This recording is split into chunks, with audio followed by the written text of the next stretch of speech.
All right, so as everyone's seen in Walmart, they've had these new mystery power boxes, which have been pretty decent. A lot of people are enjoying them. No, I haven't seen anybody pull anything like Heart Gold, Soul Silver, Triumphant, or Neo, whatever. But there's the you've gotten Shining Fates and stuff like that, and so it's been a pretty good variety. Before we get into this, though, I do want to have a discussion.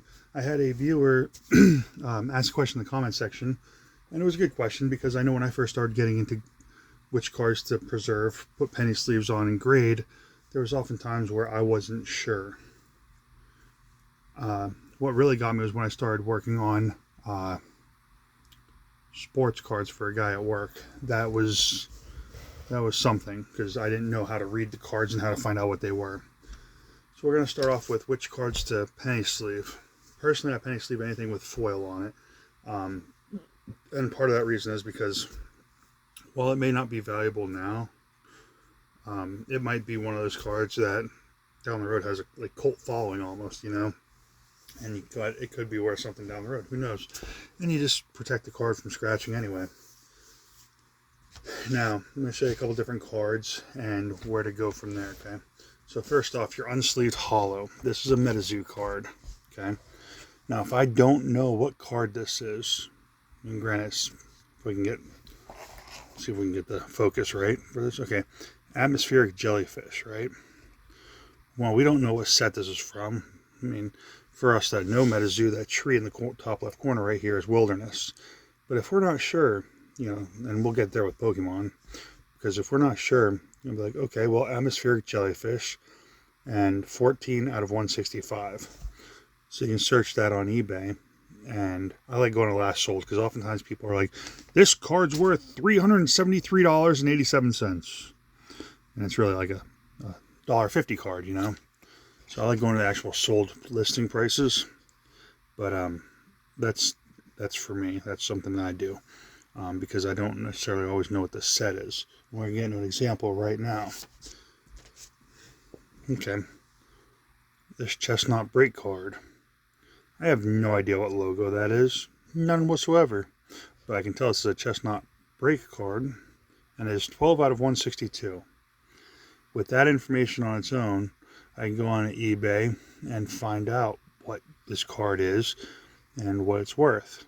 Now, that being said, oftentimes you can go on a website that has all of these logos listed. I don't know about you. Me personally, I'm not going to sit there and try and figure out what every logo is. I knew Base Set, Jungle, Fossil, and even Neo Discovery. After that, and Team Rocket. Rocket was pretty easy. After that, all these symbols mean nothing. I mean, I have no idea. This card was from 2015. So again, that's another thing you can use is the year, the copyright year. That gives it a much easier idea of what set it is. If it's a normal card like this next one, Lugia GX. If you just look up prices for Lugia GX, Lugia GX can be worth $1,000 in a 10. Not this Lugia GX, but a Lugia GX. That's why it's important to note the Lugia GX, the 159 out of 214. It's out of 2018, so if you're not sure where it's set, you can search 2018 and see what sets come up. But the reason I like using eBay as well is because it has pictures of the cards. So I'll show you what this card is. It'll be like, oh, okay, so it's this Lugia GX, not the other Lugia GX that's actually worth a bunch of money. Now, this one's still in a PSA 10 is like a $100, $130 card, but if I'm going to send it in to get graded, am I going to want to send this card in at a higher level, like say $70 per card plus $40 shipping back for a card it's only going to be worth, if it got a perfect 10, $150, $140? No. But if it's a $1,000 card and when it's a PSA 9, it's still worth $150, $200, and yeah, that'd be worth it. So that's where we come into with this. Now, these are Beckett slabs, and again, different types of cards. Like, this doesn't have anything written on the front. I don't know how to tell what it is. Well, it's Topps Chrome, MetaZoo Fresno Nightcrawlers. Even if you didn't know to look up Cryptid Camera, you can get that much. And if you go on the back, there is a card number, 17F. Okay? So that's a different type of card. That's how I had to figure out the sports cards for my buddy at work when I was grading his cards. I had to look over and figure it out, and it took me a little bit, because then this one's yes, it says gold refractor up top, right? What's nice about that is for MetaZoo, once you figure it out, the gold is out of 50. Out of 50. But what gets really confusing is when they have all these fancy blue and orange ripples, and it's like, is this the blue refractor or is this the orange refractor? I don't know. But like, it took a little longer to get that figured out with the sports. Well, that's annoying. A little chip on the bottom. Just enough to feel it. But anyway, so that's an example of a different type of card that, you know, it's not like the other cards where we found it right on the front, all the information. Now, like this card, Pokemon Sun and Moons, there's Gardevoir and Sylveon, but there's two different Gardevoir and Sylveon GXs.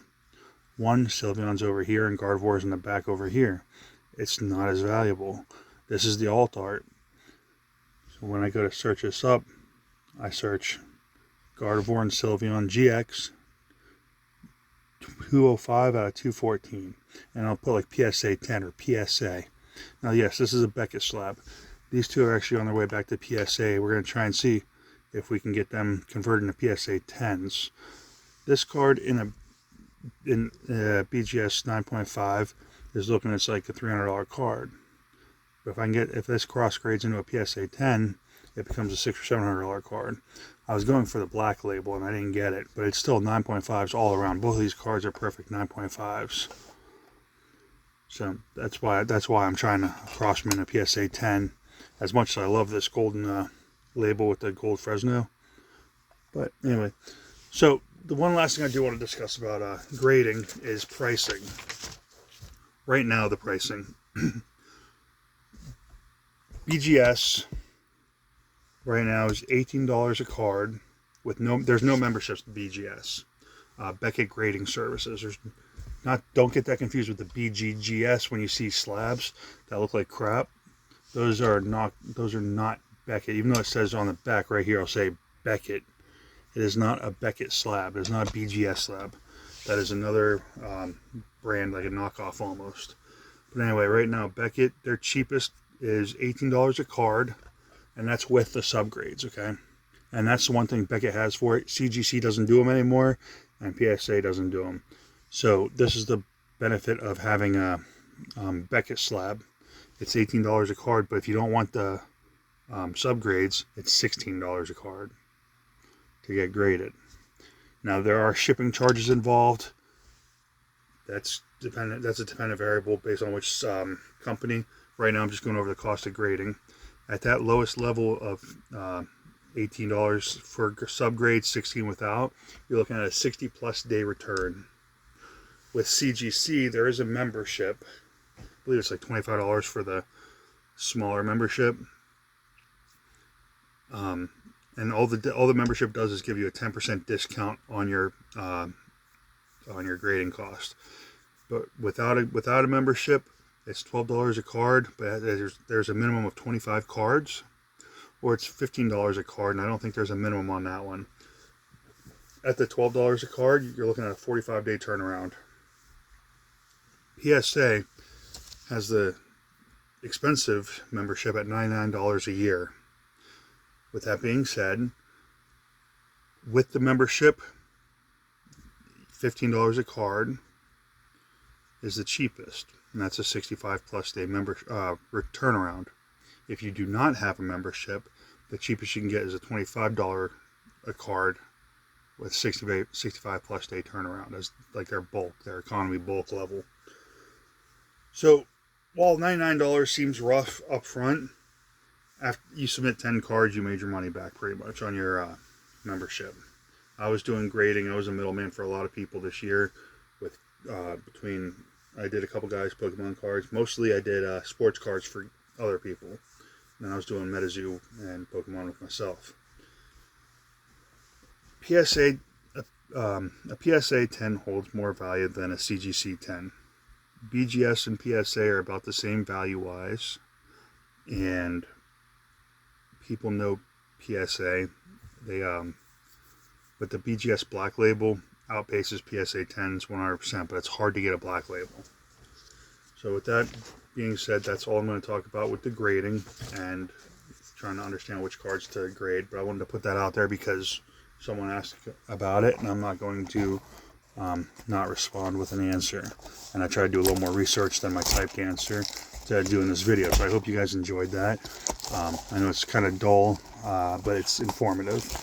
There's plenty of videos on how to look for which, how to pack your cards and everything. They all make it very blatantly obvious on their website. But I will say, one way to keep track of values is watch top 10 Pokemon's videos every week. He does auction recaps. And that's one way to tell cards that are pretty valuable. But that's the high-end stuff. That doesn't tend to be your mediocres.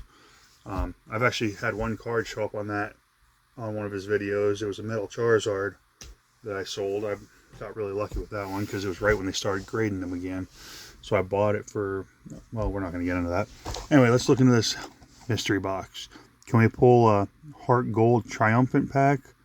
Probably not. I don't think anybody can. But let's see what we got. First, there should be a coin. Where's it? The coin's buried. We're just going to go for the packs. Let's start with Evolving Skies. I'm not going to lie. If I get one of the vintage packs, I'm not sure I'm going to open it.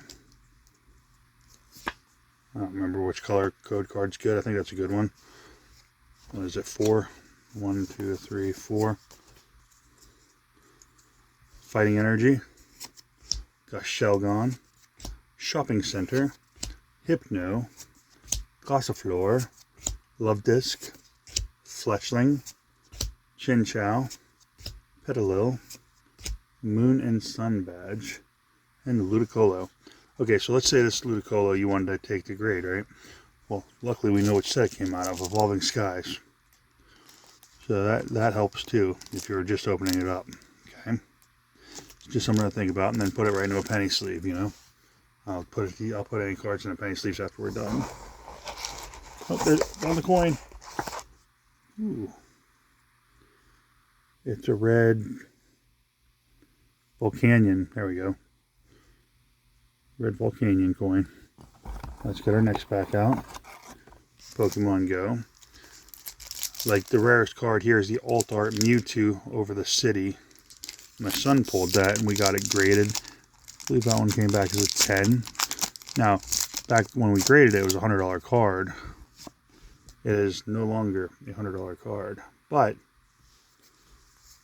it's his and it's in his collection. He enjoys it. Now, my hope for this, I think I got one, is to pull a Ditto. I have not pulled a Ditto yet out of this set. So we got another Fighting Energy. We got Spark, Ariados. We got Steelix, Bulbasaur, Onix, Bibarel, Slowpoke, Bidoof. Okay, well we got the Zapdos Reverse Holo, which means we do not have a, what you call it? Then we got a Moltres, Legendary Bird set. Can't be mad about that. Alright, next pack is going to be this one. Ooh, Silver Tempest. My son is trying to fill this set up, so I'm happy to pull a Silver Tempest. Maybe we can pull him something he doesn't have. I don't have any expectation of pulling something crazy like that Lugia V Alt Art, but I would like to pull something for him. Dark Energy. Wallace. Jinx. Brandon. Dratini. Chinchou. Meditite. Dewpider. We got Ponyta. We got a Reverse Amoonguss. And an Earthen Sealstone. We'll see if he needs either of those cards to help his set. We got Shining Fates and Astral Radiance. Let's open Astral Radiance first. Save the Shining Fates for last. Alright, so there's the upside down code card. 1, 2, 3, 4. Okay, we got our Fire Energy, Piloswine. We got Hisuian Electrode, super ineffective classes. We got Nickit, Togepi, Chatot, Magnemite, Teddiursa, got the reverse Hisuian Samurott, which is nice, and non-hollow Rapidash. And for our final magic trick, can we pull a Shining, anything out of Shining Fates?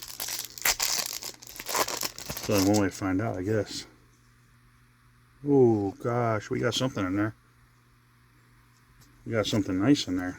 1, 2, 3, 4. Oh my. We got a little sneaky peek there. We're going to start with our Water Energy, the Ball Guy, Dark Tricks, Eldegoss, Trapinch, Yanma, Koffing, Morpeko. Okay, we got the Horsey. Got the reverse Morpeko, and looks like it's textured. Ditto VMAX. So there was something back there. So, like we talked about earlier, that's one of those cards you want to put into the penny sleeve. Look at it all around. So when you're looking at grading, you want to check your centering. They have a tool for it, but if you look at your corners, you can usually tell if it's decently centered.